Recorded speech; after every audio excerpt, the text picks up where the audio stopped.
Hi ಎಲ್ಲರಿಗೂ ನಮಸ್ಕಾರ. Welcome to my YouTube channel.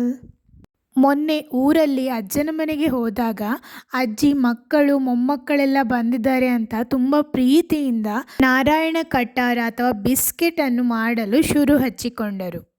ನನಗೆ ಹೊಸ ರುಚಿ ಕಲಿತ ಹಾಗೂ ಆಯಿತು, ಅಜ್ಜಿಯ ಕೈ ರುಚಿಯನ್ನು ತಿಂದ ಹಾಗೂ ಆಯಿತು.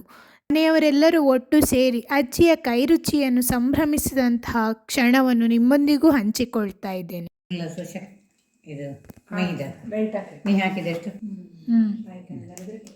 ಬೇಕಿಂಗ್ ಸೋಡಾ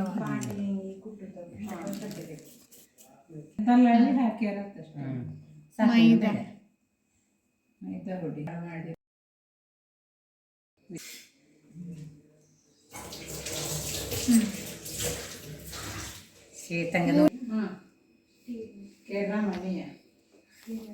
ಸರಿ ಸರಿ ಹೇಳಿ ಅನಂತ ಅಂದಾಜಿಗೆ ಹಾಕೊಂಡಿದ್ದು. ಇಲ್ಲಿ ನಾವು ಸಕ್ಕರೆಯನ್ನು ಪುಡಿ ಮಾಡುವಾಗಲೇ ಏಲಕ್ಕಿಯನ್ನು ಹಾಕಿ ಪುಡಿ ಮಾಡಿಕೊಂಡಿದ್ದೇವೆ. ಎಲ್ಲವನ್ನು ಚೆನ್ನಾಗಿ ಮಿಕ್ಸ್ ಮಾಡಿ ಮೃದುವಾದಂತಹ ಹಿಟ್ಟನ್ನು ಕಲಸಿಕೊಳ್ತಾ ಇದ್ದಾರೆ ಅಜ್ಜಿ. ಅಜ್ಜಿಯೊಂದಿಗೆ ಒಂದಷ್ಟು ಹರಟೆ ಹೊಡೆಯುತ್ತಾ ನಾನು ಹೊಸ ರುಚಿಯನ್ನು ಕಲಿತುಕೊಂಡೆ. ನಾವೆಷ್ಟು ಬೇಡ ಅಂದರೂ ಅಜ್ಜಿ ಕೇಳಲೇ ಇಲ್ಲ. ನಮಗೋಸ್ಕರ ತುಂಬ ಪ್ರೀತಿಯಿಂದ ಬಿಸ್ಕೆಟನ್ನು ಮಾಡ್ತಾ ಇದ್ದಾರೆ. ಬಿಸ್ಕೆಟ್ ಹಿಟ್ಟು ತಯಾರಾಗ್ತಾ ಇರಬೇಕಾದ್ರೆ ನಾವಿಲ್ಲಿ ಇಡ್ಲಿ ಪಾತ್ರೆಯಲ್ಲಿ ಕೆಳಗಡೆ ಮರಳನ್ನು ಹಾಕಿ ಬಿಸಿಯಾಗಲು ಇಡ್ತಾ ಇದ್ದೇವೆ. ಒಲೆಯಲ್ಲಿ ಬೆಂಕಿ ಹೊತ್ತಿಸಿ ಅದರಲ್ಲಿ ಇಡ್ಲಿ ಪಾತ್ರೆಯನ್ನು ಇಟ್ಟು ಮರಳು ಬಿಸಿಯಾಗಲು ಇಡ್ತಾ ಇದ್ದೇವೆ. ಅಷ್ಟರಲ್ಲಿ ನಾವು ಬಿಸ್ಕೆಟನ್ನು ಕೂಡ ಮಾಡಿಕೊಳ್ಳುವ. ನಾವೆಲ್ಲರೂ ಅಜ್ಜಿಯೊಂದಿಗೆ ಸೇರಿ ಹಿಟ್ಟನ್ನು ಉಂಡೆಗಳನ್ನಾಗಿ ಮಾಡಿ ಬಿಸ್ಕೆಟ್ಗೆ ಶೇಪ್ ಕೊಡ್ತಾ ಇದ್ದೇವೆ. ಎಲ್ಲರೂ ಒಟ್ಟಿಗೆ ಸೇರಿ ಮಾತನಾಡುತ್ತಾ ಬಿಸ್ಕೆಟ್ ಮಾಡುತ್ತಾ ಸಮಯ ಹೋದದ್ದೇ ನಮಗೆ ಗೊತ್ತಾಗಲಿಲ್ಲ. ಈ ರೀತಿಯಾಗಿ ನಾವೆಲ್ಲರೂ ಒಟ್ಟಿಗೆ ಸೇರಿ ಮಾಡುವಾಗ ಎಷ್ಟು ಖುಷಿಯಾಗ್ತದೆ ಅಲ್ವಾ?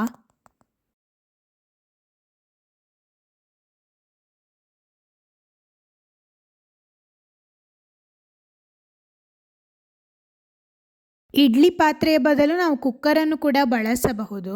ಕುಕ್ಕರಲ್ಲಿ ಕೂಡ ಗ್ಯಾಸಲ್ಲಿ ಇಟ್ಟು ಸಣ್ಣ ಉರಿಯಲ್ಲಿ ನಾವಿದನ್ನು ಮಾಡಿಕೊಳ್ಳಬಹುದು.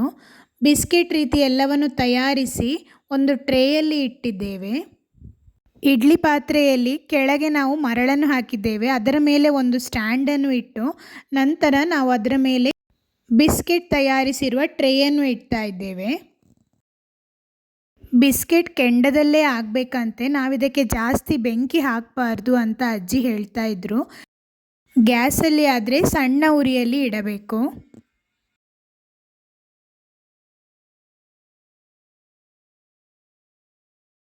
ಟ್ರೇಗೆ ಮೇಲಿನಿಂದ ಒಂದು ತಟ್ಟೆಯನ್ನು ಮುಚ್ಚಿ ನಂತರ ಇಡ್ಲಿ ಪಾತ್ರೆಯ ಮುಚ್ಚಳವನ್ನು ಮುಚ್ಚಬೇಕು.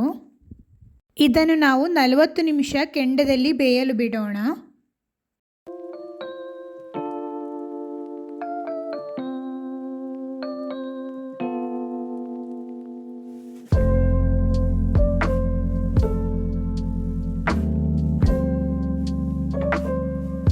ನಲವತ್ತು ನಿಮಿಷಗಳ ನಂತರ ನಾವು ಮುಚ್ಚಳವನ್ನು ತೆಗೆದು ಬಿಸ್ಕೆಟ್ ರೆಡಿಯಾಗಿದೆ ಅಂತ ನೋಡಿದೆವು.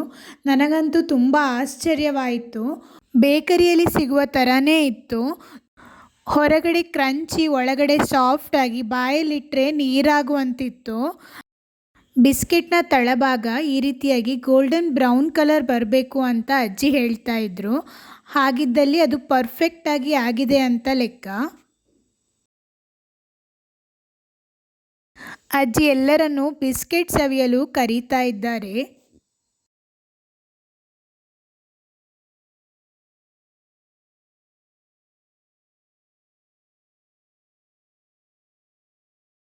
ಮೊದಲಿಗೆ ಅಜ್ಜಿಗೆ ಒಂದು ಪೀಸ್ ತಿನ್ನಿಸಿ ನಂತರ ನಾವೆಲ್ಲರೂ ಸವಿದೆವು.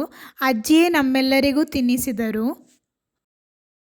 ತುಂಬ ಸುಲಭವಾಗಿ ಹಾಗೂ ಅಷ್ಟೇ ರುಚಿಯಾದಂತಹ ಬಿಸ್ಕೆಟನ್ನು ನೀವು ಒಮ್ಮೆ ಟ್ರೈ ಮಾಡಿ ನೋಡಿ. ವಿಡಿಯೋ ಇಷ್ಟವಾದಲ್ಲಿ ಲೈಕ್ ಮಾಡಿ, ಶೇರ್ ಮಾಡಿ ಹಾಗೂ ಸಬ್ಸ್ಕ್ರೈಬ್ ಮಾಡಲು ಮರೆಯಬೇಡಿ. ಧನ್ಯವಾದಗಳು.